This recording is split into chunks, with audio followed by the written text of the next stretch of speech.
All right, guys. Well, here we are. You may notice that I have a goatee. It's depression related. I'm gonna start like hunting, wear an orange vest. Hunting emotions. Chill out. Finally back. It's been like an emotionally bittersweet week for me. I had a baby. Well, my mom is just falling down the tubes. She keeps falling because she's like lost. Honestly, we don't even know what's wrong with her. We know she has Lewy body dementia, so that explains like the fact that she can't really carry on a conversation. She also has always had like really bad depression issues. But like, I think the physical side of it's what's the mystery to us, because she's like always falling. She has the shakes really bad. And we just don't know what's wrong with her. But we're putting her in an institution, paying for her. Just paying for a caregiver has just been such an incredible strain on my dad and myself financially. It's been insane. I personally think that what's wrong with her is the medications that were given to her over the last 30 years. They gave her lithium for bipolar depression. Lithium, just like I've taken lithium for a week, right? Well, probably longer than that. I think it was like a month. I don't know if I ever told you guys this story, but there was this time that I was in rehab in Florida. It was when I was living in Florida. I know we had done the Florida series a long time ago as an upper tier video, but I don't remember if I'd gone into this story explicitly or not. And I don't think I'm going to do that right now. I don't know. It's been really hard just to turn on the fucking video, turn on the phone and start recording and do a video because I've been so depressed. I was like, maybe I'll try goatee. Then I like shaped it and like walked out of the bathroom. She's like, oh my God. I was like, what? She's like, are you depressed? And I was like, why? And she's like, because you have a goatee. It looks weird. I was like, yeah, I am. She's like, I knew it. Do you not borrow money? I'm like, no, I'm good. But anyway, this one time, when I was in rehab in Florida, because when you're in rehab, you're essentially like a fucking guinea pig, right? They like send you to this like psychiatrist that sees like 400 patients at the rehab a day. He just has like an 8-ball, just like random fucking medications like appeared. It's like Zoloft. He's like, well, 8-ball says Zoloft. You're like, well, are you sure? But the 8-ball doesn't lie, bro. Like, all right. And you start taking Zoloft and then you can't get an erection. You're coming to fucking kill that doctor. And you just go and break his 8-ball. He like packs up his shit in some old fashioned suitcases. All right. Anyway, but the point is, for real though, when you're at a rehab or you're in prison, when you're at a place where there's like a high volume of people that one psychiatrist has to like prescribe medications to, they often misdiagnose and prescribe you shit that you don't even need. You're like, wait, this is for AIDS. It's like you have the symptoms. So remember that? Every time I had a symptom, people would be like, AIDS!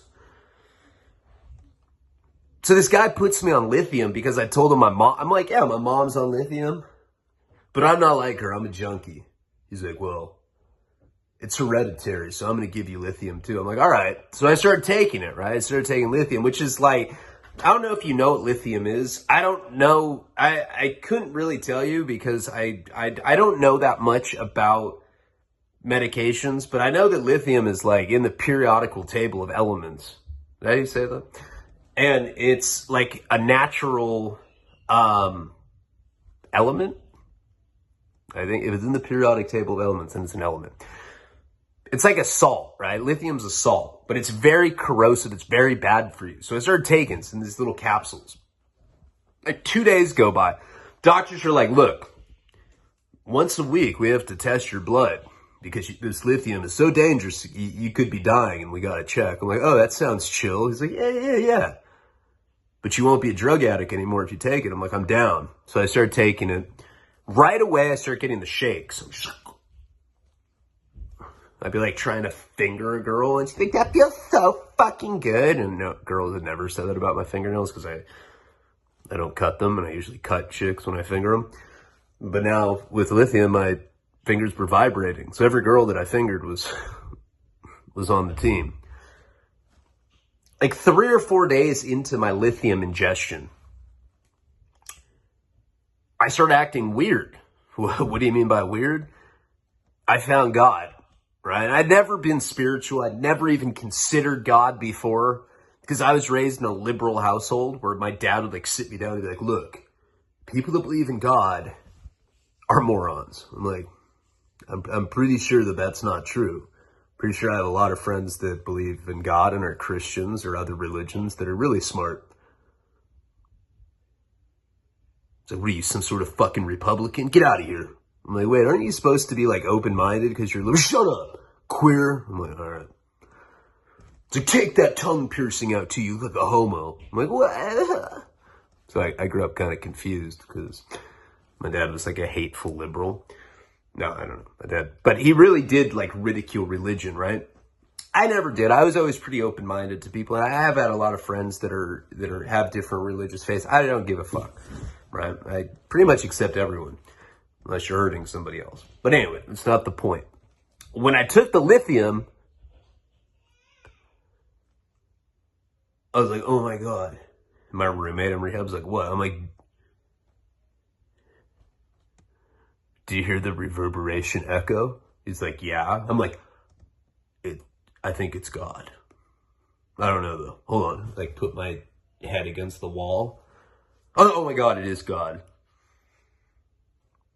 My roommate was like, I think that's a nurse just walking down the corridor. Shut up. Let's see what he has to. Oh my God. He wants me to drown other people's kids. He's like, oh, okay. Might be God then. And he didn't tell me that, but I really was talking to God for a little. I was hearing voices, and it was God telling me stuff. He's telling me crazy shit. He's like, I bet you could learn how to play the piano in 2 or 3 days. I'm like, I mean, maybe I could, God. Maybe not, though. What if I try and fail? He's like, I'll still love you. I was like, oh my God, I love you. So I went on this whole trip that like out of nowhere, I believed in God. I was like, I think anyone that was like out in the patio smoking, I'd be like, gather around. I want to talk to you guys about the word of God. People are like, oh my God, Ryan's changed. And I'd be like, listen, you guys are all my brothers and sisters. It's like 2 black guys smoking cools. Oh man, my fucking insurance sucks, man. It's like not a black boy. But anyway, I got so twacked out on this fucking lithium, right? And I had the shakes. Remember, I was like shaking, thinking that I believed in God. And I thought that God told me that I was supposed to leave rehab. It was like, yeah, God doesn't want me here. I'm out of here. It's God saying it, not just because I want to leave. So I ended up leaving. And I had my friend pick. I'm pretty sure I told you guys this story before. I'm just warming up, so I just decided to go off on this direction. I'm pretty depressed now, so it's kind of like, you know, got to warm up a little bit. I call one of my friends that I hadn't seen. I was 20 then, so I hadn't seen this guy in like 3 years. But back then, at 20, it was, time seemed a lot longer. Like 3 years when you're 20 seems like a lot longer because you haven't been alive that long. There's this guy named Brad that I've been in rehab with in Utah. And I called him, and I didn't say any of that God shit over the phone because I guess I knew better. I knew that would scare him. But I told Brad, I was like, hey, man. Oh, yeah, it's great to hear from you. No, what? No, I'm not hearing weird shit from God. No audible hallucinations here. Can you come swoop me up? All right, cool. He didn't even know that I was, like, having him break me out of rehab. So he comes and gets me. And right when he gets me, I think it's apparent that I'm a weirdo. I'm shaking. And by that point, somewhere in the course of this, I was listening to Sabbath Bloody Sabbath by Black Sabbath, the album. And I was convinced that the fucking album was talking to me and that it was all God related. It's God. I also had bark at the moon. I was like, this is God too. But blah, blah, blah, Sabbath, bloody Sabbath is way more God. And Brad was freaking Brad the fuck out. Get down there. His mom was dating some like crackhead that had tried to give Brad crack, and he told me the story. He told me not to fuck his sister, and I did. Then there was a point where we went to go buy weed from one of his weed dealers because we're in Florida. So it's looked at like a fucking narcotic. We go there, and I just had this vision that the guy this person we were buying weed off of, it was like a 19-year-old girl. I looked at her dad. He was like wearing a wife beater. He had like spaghetti stains on. I was like, this guy's a chomo. And I was like, I know because God told me. And Brad's like, look, bro, you gotta go, man. And I was like, oh. We ended up going back to his house. And I was like, don't you believe in God? I was like, if you don't, and he was a Christian, right? He's like, of course I believe in God, you weird ass dude. I was like, look, do you really believe in God? I want to see you flush this fucking quarter ounce of weed we just bought. Flush it down the toilet. Sacrifice for the Lord. And he's like, and he did it. He's like, what are we doing, man? We just bought this quarter. Why are we doing this? I was like, sacrifice. He's like, all right. I don't know, this is weird. So we ended up doing it. And right after, he's like, what the fuck did we just do that for? I was like, God, brother, God. And shortly thereafter, I ended up getting booted out of his place because he thought I was weird. And that was that. And then I went back to the rehab, and I blamed the whole ordeal on goddamn lithium. As soon as I stopped taking it, I stopped shaking. Girls no longer liked it when I fingered them. And I didn't hear God anymore. And that was that. That was like in 2006 or something, 2007. No, it might have been 05 or 06. I don't know. That's what that did to me in a week. What do you think that did to my mom over the course of 30 years?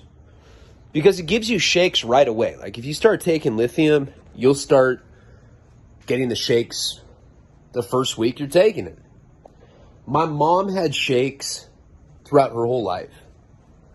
And in retrospect, I can tell that was lithium. She's falling all the time now, and I'm having to pick her up. I videoed one of the incidences, and I put it on a $20 tier. Not because I was strained for content, because I wanted to show people what I was dealing with. But it's not the kind of thing I want the whole world to see. You know, it seems that the higher the tier goes, the more respectful people are on comments.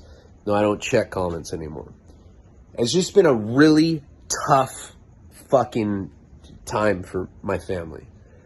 And then having the new baby, you know, that's a beautiful, good thing. It's a positive thing, and I've been trying to just sit here and spend time with my baby. But I'm also really depressed. Like, I slept all day today. I couldn't get out of bed. And then I finally, like, God was like, oh, cut yourself a goatee, bro. And I was like, oh, you're back. Sabbath, bloody Sabbath? He's like, yeah, it's on Spotify. I was like, all right. It's like listening to it, and I cut this whack goatee that I have that makes me look like I'm in my 60s. And that's that. I think that, you know, although this is an abnormally long opening, I feel warmed up now. And you can probably tell that I was kind of struggling in the introduction. I'm going to show you Wyland.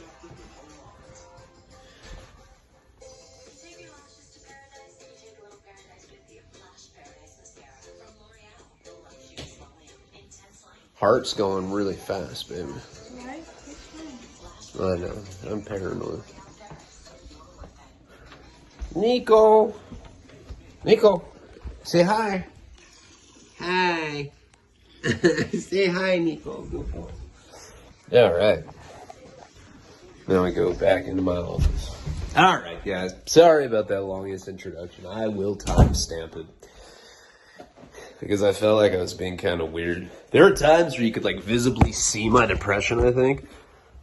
Or, like, my wit just, like, flared out. All right. Let's get into the video. And sorry that I've been so fucking handicapped recently with various exterior problems and also just being depressed. All right. But let's get into the story. So last time when we had left off, I was on meth. Johnny had hit me in the face because, God damn, I keep giving that guy's real name up. I'm just going to timestamp it. I'll be like, yeah, video starts at 20 so that people don't hear his real name. Julian. Is that the name we gave him? Julian punched me in the face because I had done crystal meth with him and his girlfriend, Alicia. And I was jerking off because I'm a fucking weirdo when I do meth. Who isn't a weirdo? Actually, there's a lot of people that aren't. A lot of people that just do meth and they'll like just take their cars apart. They'll be like, you know what? I'm just practicing. That's not me. When I'm on meth, I beat off. So what? Julian was tweaking out too. You know, I can't remember because this was so many years ago. I can't remember where Jenny was at the time, but she was out of town. She went out of town once in a while. She'd leave me, especially later, like when she started doing heroin with me. In the beginning, one of the reasons she didn't want to leave me is because she knew that if she left, that I'd go all out. She'd like come back and I'd like be on some yacht, a bunch of people dressed up like Gilligan Island characters. I'm like, what? It's a heroin addict Gilligan Island themed yacht party. She'd be like, I fucking knew you'd do something like this. I'm like, really? I'm sorry. It was a spontaneous fucking decision to do this. I swear to God, I don't normally do stuff like this. It's like, okay, I love you so much, poopy daddy. Wrong girl. She didn't like to leave me because when she left, I would relapse. And she hated me doing heroin, but she hated meth even more because I told you she was at a party when she was younger. And she got date raped and she did a line of crystal meth and she had a stroke. And she had epilepsy for the rest of her life. So she hated meth. And also every time I did it, I smelled like, she's like, you smell like literal shit. What have you been doing? I'm like, I don't know, nothing. There's like crusty sperm all over me and I've been sticking random objects in my ass and it's like leaking odor. But not that though. So Julian ends up finding a camera inside a smoke detector thing. And it was incredible. It was like, it's that thing where you're on crystal meth and you stay up, staring out windows or staring out people's, convinced that some phantom menace is after you, and it never comes. You could stare all night out the window, and you're like, all right, it's 5 more minutes. I swear to God, we're going to get raided in about 5. Just give me 5 more. There's certain people that do meth who don't like you doing that. Like, I'll be at house, and people be like, hey, man, can you not do that? And then I'll, like, go in another room, and some dude's sucking a guy's dick, and I'm like, is this better than staring out the window? And they like look up and they're like, don't tell anyone or we'll kick your ass. There was that one time that I was at this guy Damien's house, or it was at Ed Backus's house with Damien, a bunch of people. You guys remember the story where this like 400-pound girl sucked me off? Like, what? Ew. Yeah. Oh, you know, I got jokes. Yeah, remember she gave me a massage? That one particular night, though, I was with all these homeless tweaker guys and girls. They're girls. And I was looking out the window all night, just pretty standard behavior, hoping that I was going to see police, right? I was just like staring. And I kept seeing a police car go around that neighborhood. I'd see it out the window. And I kept telling people, I'd be like, hey, guys, I just saw a police car, but they thought I was tripping because I was staring out the window all night. Kept doing it. Morning comes. I had not left my post staring out the window for like 9 hours. Seriously, like 9 hours of me just staring. Occasionally like moving my face to burp. Like burp and blow it. Keep looking out. And eventually my trance was broken because I wanted to go get a pack of cigarettes. And I did, and I came back and the house got fucking raided. I was like, oh my God. All of those hours of me staring out the window, I was right. I knew it. I like started beating off. I was like, you earned this. Then what happened is that group of people, they all went to jail. House got raided. Like, yeah, we found half ounce of crystal meth, paraphernalia, 2 guys giving each other oral sex in a forgotten room on the side. It's like in the police report. After that had happened, all the people that were there said that I was a rat because I was telling everyone the house was going to get raided. All night I'm like, yo, I see police. They're like, shut up, you're killing our buzz. I was like, all right. Then the house got raided and they're like, how did he know? Oh my, he must be a CI. For like years, every time I ran into that group of people, I get like beat up. Fat chick would come like start chewing on my fingernails. She's like, what? Rat, shut up. All right, I feel a little less depressed now. That's why. It's been so hard to sit down. I'm like, I'll be all over the place. I can't do one. Now I'm back. So it's that kind of thing where when Julian had found the camera inside of the smoke detector, it was like that was his trip. This guy always thought that there was going to be some sort of recording device inside of a smoke detector. In this particular time when we were at his house, in the hotel room, and he was looking up in the smoke detector, took it apart, and he actually found a camera. Imagine what that did to his psyche. A guy whose sole trip on crystal meth is looking at smoke detectors, hoping that he's going to find some sort of recording device, and he actually found one. Must have blown his fucking mind. I know how that is because of that other time that I'm talking about. The time that I was in New York, in Spider, remember Spider and Eric, those guys, when they were recording me and doing weird stuff to me and like pranking me pretty much while I was coming off heroin. When I was telling you guys that story, it reminded me of this one. And this one also has to do with Elliot and all these other people in the Origin series. So it like reminded me of this whole thing.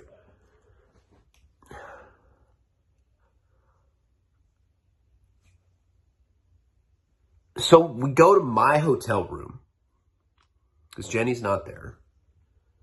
Julian goes and checks my smoke detector, and I don't have a camera in mine. So there's one in his and not in mine, and he's starting to trip out and try to figure out why the fuck there's a video camera or some sort of recording device. It was definitely a camera. It was like, I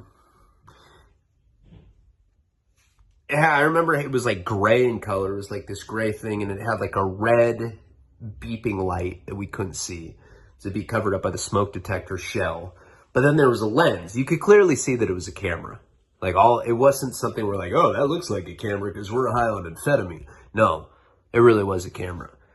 So we're sitting there in my room and we're trying to figure out why a camera is possibly in the hotel room. Julian's like, looking at Alicia, he's like, I don't know. I think that maybe this has something to do with Bobby. Remember Bobby, the Chomo, the guy that had made the video with my friend Alana when she was 14? He had been hanging out at their place a lot, and Bobby was a drug dealer, and he was a guy that always brought a lot of heat to everywhere that he went, probably because he was a convicted sex offender. So even if he didn't bring a lot of heat, he was the kind of guy that people just blamed on heat anyway. It was that kind of thing. So that was the first thing. Julian's like, I think maybe that's something to do with Bobby. Oh no, he was over here. And Bobby, I guess Bobby had been saying, he's like, hey, I think I'd been followed over here. When he had burned me. Remember when he burned me for the $quarter gram or whatever? And Julian and Alicia kicked him out of their place because they didn't want heat. You never tell a drug-addicted couple that. Oh, hey, I think law enforcement may have followed me over here. Hey, you care if I chill? No, I'll tell them to go if they catch me here. All right, yeah, I can stay. Cool. That never happens. So that was the first thing. Alicia's like, I don't think that's what it is. I think it's my parents. They're fucking crazy and they're in the Russian mob.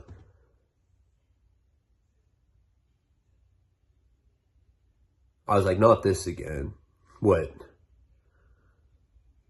Just like that time you dated Jim Carrey. She's like, I did date Jim Carrey. I have pictures to fucking prove it. She like took out a picture. It's like some like folded up picture in her wallet. It was like Jim Carrey with a green mask on. And her. I was like, all right. Credit where credit's due. She really did date Jim Carrey. So she thinks that it's her family. She thinks that it's the Russian mob filming them, which at 20 years old, that seemed highly unlikely to me. I think I was 21 at this point. It seemed highly unlikely to me that the Russian mob would be surveillancing Julian and Alicia, a junkie couple. It seemed much more likely that it was because of Bobby, the sex offender.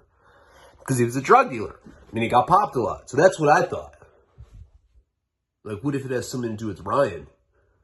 They like both look at me. I was like, why would it have something to do with me? Now, at that point, I was selling Molly. Remember? It's hot as fucking... It's really distracting me. At that point in my life, I was selling Molly. You got to remember, Molly was not on the radar of law enforcement back then. You know, it was like the kind of thing where during that period, I want to say this was like, if I was 21, this is 2006. During 2006, law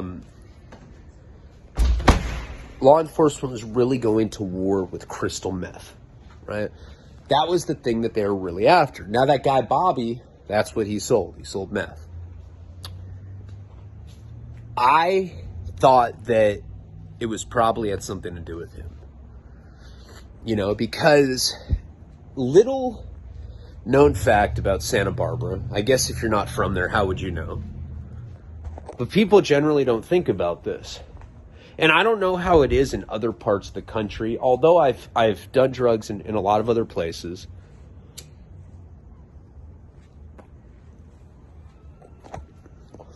I guess I have the most experience with law enforcement, with getting busted in Santa Barbara. But I know this. If somebody is a suspected drug dealer in Santa Barbara, the local hotels cooperate with law enforcement. So that means and I'm sure it's probably like this everywhere. I'm not saying that Santa Barbara's special or unique in this kind of situation, but I've heard of other situations where, you know, somebody's selling drugs. They're living out of a motel, because that tends to happen.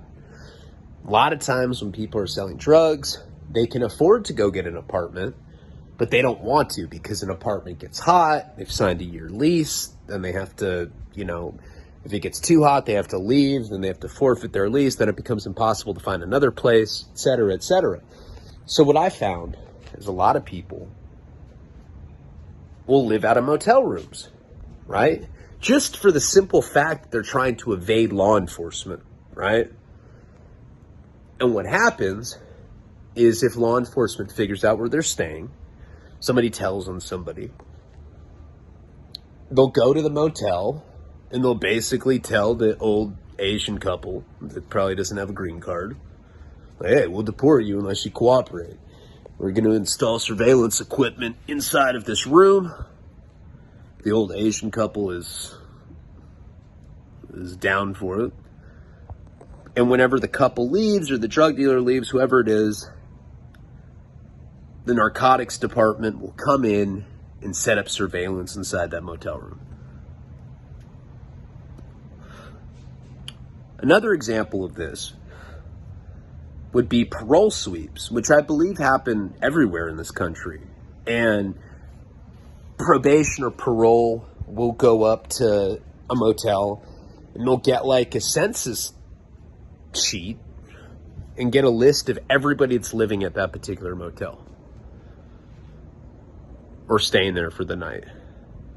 Probation or parole go down that list, look to see who is staying there and see if any names match people that have felony warrants or anybody that's on probation or parole. I can't tell you how many times I've been at a motel room and there's a knock on the door and it's like, probation, parole. And then everybody freaks out, slits their wrist, and it's a mass suicide. Right? Yeah, at least we didn't get caught. We're dead now.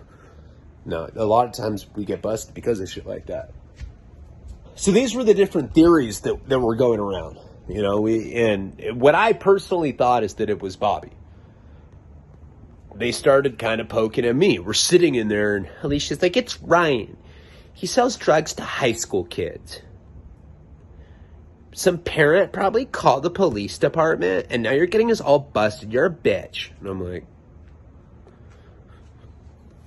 I think it's Bobby because he's a chump. Don't talk about Bobby like that. I was like, all right.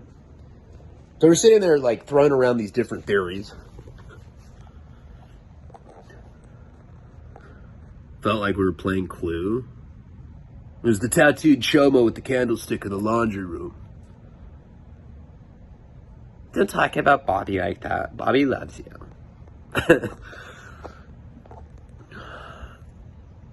And Julian's like, should we tell Ryan about your family? Now I'm twacked out, remember that.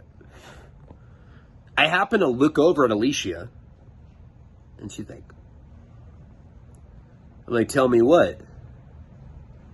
She's like, nothing. I'm like, I already know. Your family's in the mob, or the Russian mob. I'm sure they're in Moscow right now, surveillancing us with Morse code. They're in some, like, underground layer that has, like, the snow facade. Alicia's like, you don't know what you're talking about. My parents are in the mob and I dated Jim Carrey. I'm sure, like, sucking my dick. I was like, get off of me.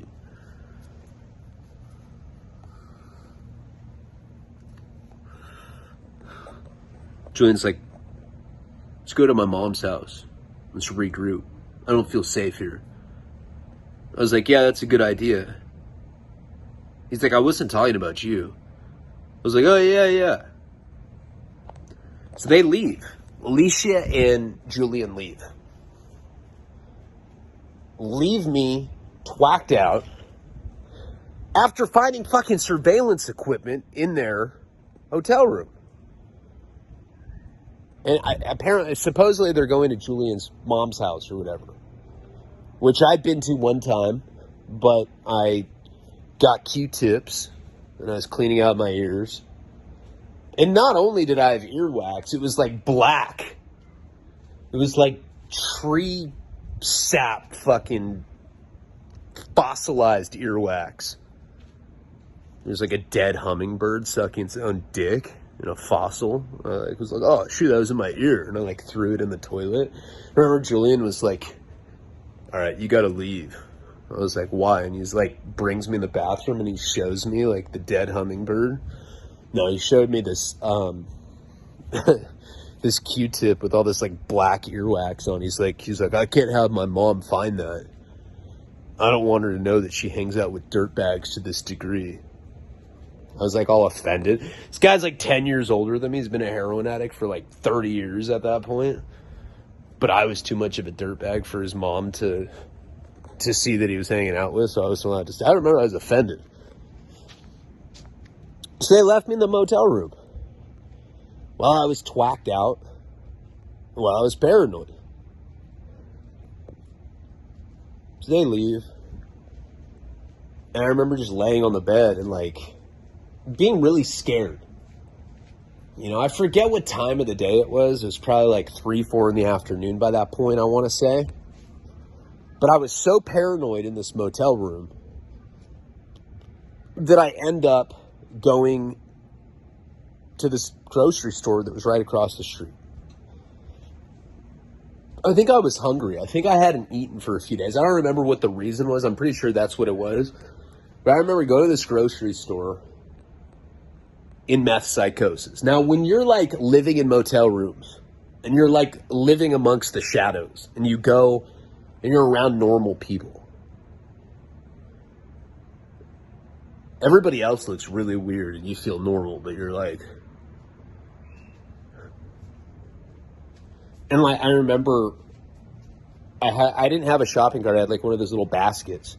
I'm walking around and I'm like trying to buy stuff. But the only thing I got was like one like Evian water, maybe like a box of Ritz crackers or something. I was never really good at like buying my own meals at grocery stores.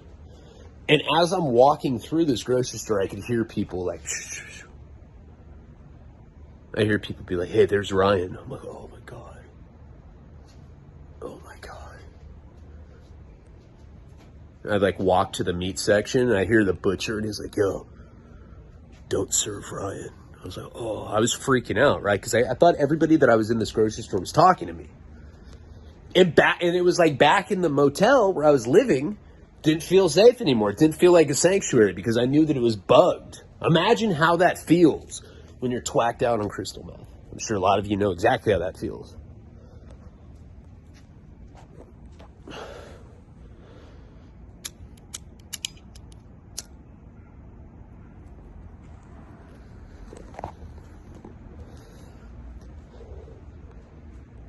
So I end up leaving this grocery store completely freaked out, right? I think that everybody there's like talking about me. And I just walk right out the front doors with my basket, but I still have the stuff that, whatever items I had, the water, the crackers, whatever I had, I still have this basket. I'm still holding this basket full of stuff. I walk out and it's just like panic haste. It was just right across the street from the motel. So I'm like crossing the street and I look down at my hand and realize that I'm still holding the basket. I literally walked out of the grocery store with whatever items I had of food without paying for it. And it sent shivers down my spine. I like started seeing images of the Grim Reaper. I was like, oh, if I die, I'm going to hell because of just because of this one incident. And what happened is it ignited just this really worse paranoia than I already had before that, right after the grocery store. Because I'd stolen. And I was convinced that I was going to get busted for it. Now, at this point, I'd been alone, I think without Jenny for a couple days. But it was time that I call her, because I was so scared now. I was like overwhelmed with this feeling that I was about to get caught. I had no idea why there was surveillance. And I called Jenny. She's all chirpy. She's like, hey, babe. I was like, honey, I'm petrified right now. She's like, are you on crystal meth? I was like, yes. Listen, I just stole items from the grocery store. She's like, why would you do that? We have tons of money. I'm like, I didn't mean to. And I start telling her the whole story. Right. So I admitted right off the bat that I was high on meth. I mean, she could tell, like right from the get-go. I'm like telling her how petrified I am. And I start telling her this whole story about Julian.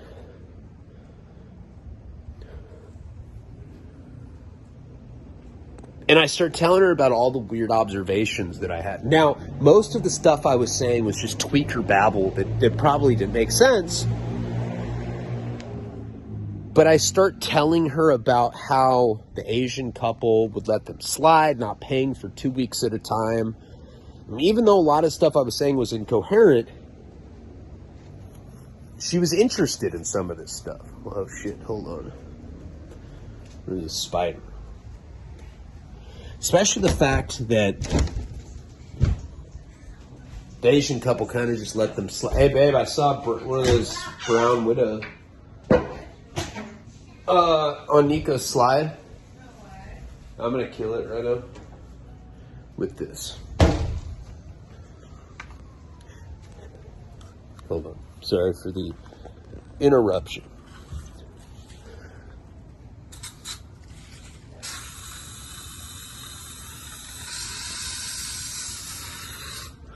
What a horrible death. Its internal organs are just like shutting down. Ugh. Oh well. I feel no guilt. I hate spiders. Protecting my child. So it's something about them getting slack for not paying for their motel room like 2 weeks at a time. That seemed to be of interest to her, right? And she's like, oh my God, there's definitely something up. Like, I told her I didn't tell her that I beat off and got caught by Julian. Pretty sure she wouldn't have been okay with that. Maybe. She was pretty cool. She'd always buy me porn magazines and stuff. But she thought that was interesting. And so we started talking about that. It's about what that could possibly mean. Because it was almost like this Asian lady at the motel was scared of Julian and his girlfriend. You know, it was like they were intimidated. Jenny's like, oh my God, do you think that it's true about the Russian mob thing? I was like, well, why would that explain that? And I'm probably, even though I'm telling you this story and I sound normal and rational, I was probably in a panic.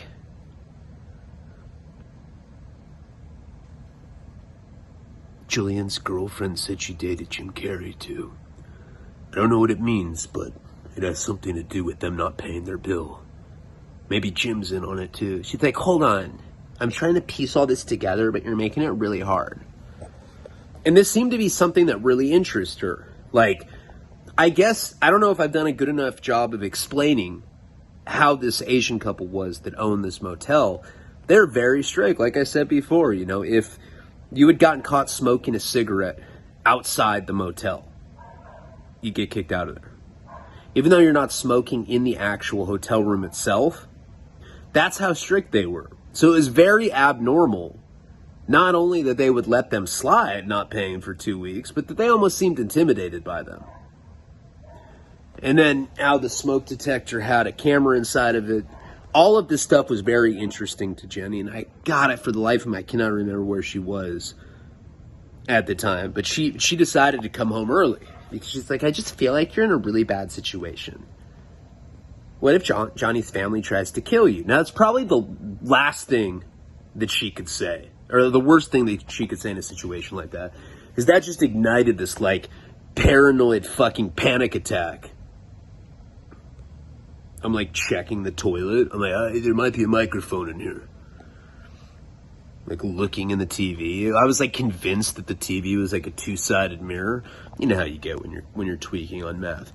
So I don't remember how long it was after that phone conversation, but for whatever reason, what I was telling Jenny about all the different weird things that had happened, including Bobby, she hated Bobby, you know, because she had been raped at that party and she went to high school with Bobby. She hated the guy. She's like, I can't believe that they would even hang out with somebody like that. They're disgusting humans. Fuck them.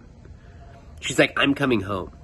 So now she was coming back to, like, take care of me because that's really what her role was. Although, you know, she identified as my girlfriend, my non-binary girlfriend. She wore, like, bow ties and served